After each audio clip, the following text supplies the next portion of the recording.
AMC getting a boost this morning after a strong weekend at the box office. Wicked and Gladiator II combined for a total gross of $170 million. Wicked alone making $114 million, making it the top performing Broadway musical adaptation in Hollywood history.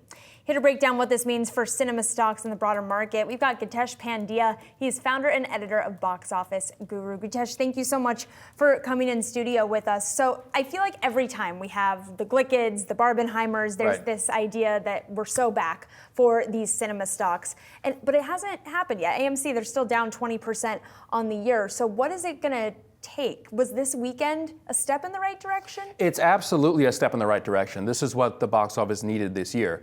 The movie industry over the last few years has had two major disruptions. You had the pandemic shutting all theaters down, and then as things are getting back to normal, you had the double strikes last year, the writers, the actors, and that caused massive delays in the pipeline of product. So this year in 2024, we had many months with hardly any, big blockbuster films. But now, as we enter the fourth quarter and going into 2025, the outlook is very good. For Thanksgiving, we have two massive films opening this past weekend, which will continue into the rest of the month.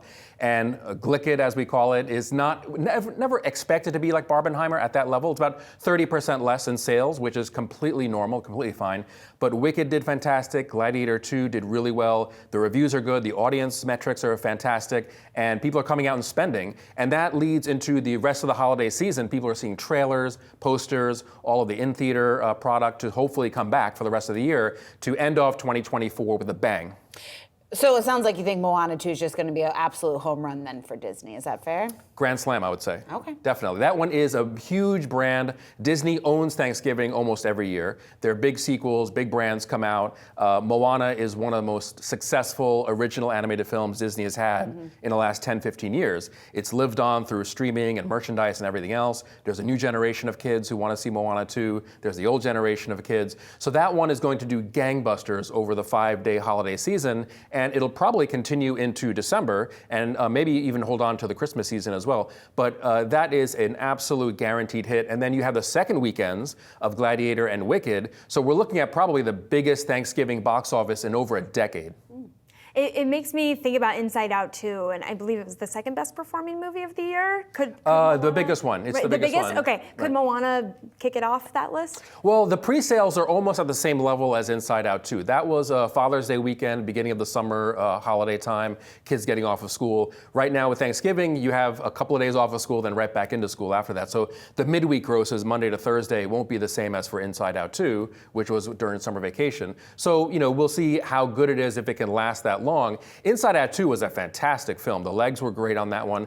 The other kids' movies were not as good. And then Deadpool and Wolverine, another Disney movie, is the #2 movie of the year. So the same studio has those two films. But now you've got Paramount and you've got Universal this weekend, sort of giving us a mix. Gitesh, I'm curious just to get your thought on the sequels and success there, because Disney was long criticized that they were coming out way too many sequels, that people were sick of them. It clearly wasn't a strategy that's working.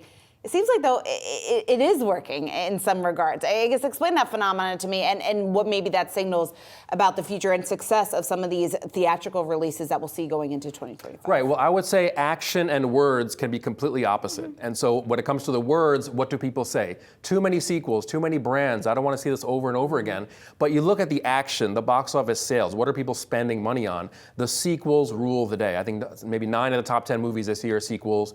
That's pretty standard over the last several years. The sequels work, and that's why the studios are going to make over and over again.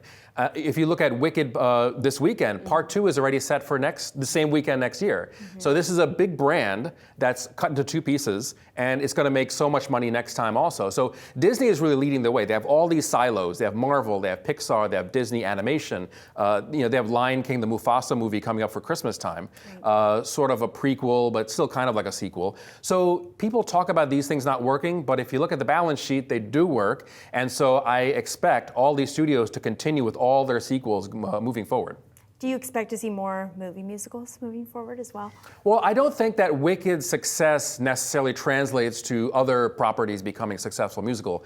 John Chu is the director here. He conceptualized this a long time ago into this two-part film. If you notice the marketing, they dropped the part one. They just called it Wicked, but it's actually for the first of two parts. And it was a big risk. The sequels obviously have a built-in audience. Sometimes these properties turned into movies don't always work. Sometimes they flop, big budget gambles. Sometimes they don't work. Wicked did work really well, and the audience reactions are fantastic. So part 2 should do really well. But I would say, I would hesitate a little bit about other properties from Broadway being turned into musicals, because most of them don't do anywhere close to this level of business. It's kind of a unique situation here, I think. What are we seeing just in terms of how many people are actually going to the movie theaters, whether or not they're full again, whether or not that's a trend that is going to stick at this point? I'm curious from the number, and it was probably countless movies that you have seen this year. What are some of the trends that you're noticing that either makes you optimistic or question whether or not this is a trend that's here to stay? Well, I mean, obviously the brands are working, the bigger superhero films and action movies and all of that. And next year already has a lineup of Jurassic World and Mission Impossible and things like that, Captain America. So the brands are definitely working. But I do have a little bit of faith in some of the original films. Once in a while they come out, especially if something has great reviews, maybe some Oscar buzz. Those can work sometimes at the box office. There was a movie in, July? It Ends With Us, based on a book and not a sequel. Again, it could work, maybe it wouldn't work, but that one did gangbuster, despite some controversy that was around it and some of the chatter around that. But as far as ticket sales go here and around the world, you're talking about 350 million worldwide for a movie which is not a superhero film, not a special effects expensive movie. So there are examples like that where things can come out and grab an audience. But overall, the attendance numbers, AMC, of course, is doing well. But one thing they didn't mention was that the Thanksgiving marketplace has been pretty weak the last 10 years. That's one of the reasons why, by comparison, it looks really great right now. But these movies are coming out, and they'll keep coming out into the rest of the year. All right, Gitesh, great to have you, especially here on set. Thanks so much. Yeah, thank you.